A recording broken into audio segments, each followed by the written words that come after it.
Price the lord to everyone. ದೇವರ ನಾಮದಲ್ಲಿ ನಾನು ನಿಮಗೆ ವಂದನೆಗಳನ್ನು ಸಲ್ಲಿಸ್ತೇನೆ. ವಿಶೇಷವಾಗಿ ಈ ಸಮಯದಲ್ಲಿ ನೋಡಬೇಕಾದ್ರೆ ಅನೇಕ ದೇವ ಮಕ್ಕಳು ದೇವರು ಯಾಕೆ ನೆರವೇರಿಸುವ ತಡ ಮಾಡುತ್ತಾನೆ ಎಂಬುದಾಗಿ ಕೆಲವರು ಡೌಟ್ಸ್ಗಳಲ್ಲಿದ್ದಾರೆ, ಕೆಲವರು ಸೇವೆಗಳನ್ನು ಬಿಟ್ಟಿದ್ದಾರೆ, ಕೆಲವರು ದೇವರನ್ನು ತಿರಸ್ಕಾರ ಮಾಡಿದ್ದಾರೆ. ಸೊ ನಾನು ನಿಮ್ಮಲ್ಲಿ ವಿನಂತಿಸಿಕೊಳ್ಳುತ್ತೇನೆ, ಆ ರೀತಿ ಏನು ಮಾಡೋಕ್ಕೆ ಹೋಗ್ಬೇಡ್ರಿ.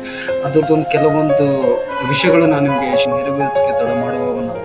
ನೀವು ಮೊದಲು ಪಶ್ಚಾತ್ತಾಪ ಪ್ರಾರ್ಥನೆ ವಿಷಯದಲ್ಲಿ ಬಹಳ ದೀರ್ಘ ಶಾಂತಿ ಉಳ್ಳವನಾಗಿದ್ದಾನೆ. ಹಲ್ಲೆಲೂಯಾ, ಬಹಳ ದೀರ್ಘ ಶಾಂತಿ ಉಳ್ಳವನಾಗಿದ್ದಾನೆ. ಆಮೇಲೆ ಮತ್ತೆ ದೇವರು ಕೊಡುವಂಥ ನಿಮ್ಮ ಜೀವಿತದಲ್ಲಿ ಒಂದು ಆಶೀರ್ವಾದ, ಅದು ಒಂದು ಬಹುಮಾನ, ಬಹಳ ಬೆಲೆ ಉಳ್ಳ ಬಹುಮಾನಕ್ಕಾಗಿ ನೀವು ಕಷ್ಟಪಡ್ರಿ. ಯಾಕಂದರೆ ದೇವರಿಗೆ ಗೊತ್ತು ತನ್ನ ಮಕ್ಕಳಿಗೆ ಯಾವ ರೀತಿ ಕೊಡಬೇಕು, ಯಾವಾಗ ಕೊಡಬೇಕು ಎಂಬುದಾಗಿ. ಹಲ್ಲೆಲೂಯಾ. ಸೊ ನಾನು ನಿಮ್ಮಲ್ಲಿ ಕೇಳಿಕೊಳ್ಳೋದೇನೆ, ದೇವರು ಕೊಡುವಂಥ ಬಹುಮಾನ ಬಹಳ ಬೆಲೆ ಉಳ್ಳ ಬಹುಮಾನವಾಗಿದೆ. ಸೊ ಅದು ಬೇಗ ಕೊಟ್ಟಾಗ ಕೂಡ ಅದರದ್ದು ನಾವು ಯಾವ ರೀತಿಯಲ್ಲಿ ಇಟ್ಕೊಳ್ಬೇಕು ಅಂತ ನಮಗೂ ಕೂಡ ಗೊತ್ತಾಗಲ್ಲ. ಸೊ ಅದು ನಮಗೆ ಲೇಟಾಗಿ ತಡವಾಗಿ ನಮಗೆ ಕೊಡುವಂತನಾಗಿದ್ದಾನೆ. ಯಾವುದೋ ಒಂದು ಸಣ್ಣ ಪುಟ್ಟ ಬಹುಮಾನ ದೇವರು ನಮಗೆ ಕೊಡುವಂತನಲ್ಲ. ಸೊ ಅದು ಕೊಟ್ಟಾಗ ಅದರ ಬೆಲೆಯನ್ನು ಅನ್ನೋದು ತಂದೆ ಮಾತ್ರ ಗೊತ್ತು.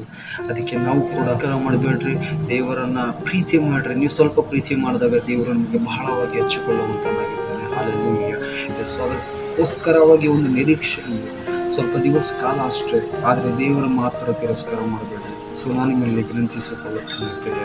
ಸೊ ಒಂದು ನಿರೀಕ್ಷೆಯಲ್ಲಿ ಬಹಳ ಬೆಲೆಯುಳ್ಳ ಬಹುಮಾನವನ್ನು ಹೊಂದುತ್ತೀರಿ ಅನ್ನುವಂತನಾಗಿದ್ದೇನೆ. ಸೊ ದೇವರು ವಾಗ್ದಾನ ಮಾಡಿದ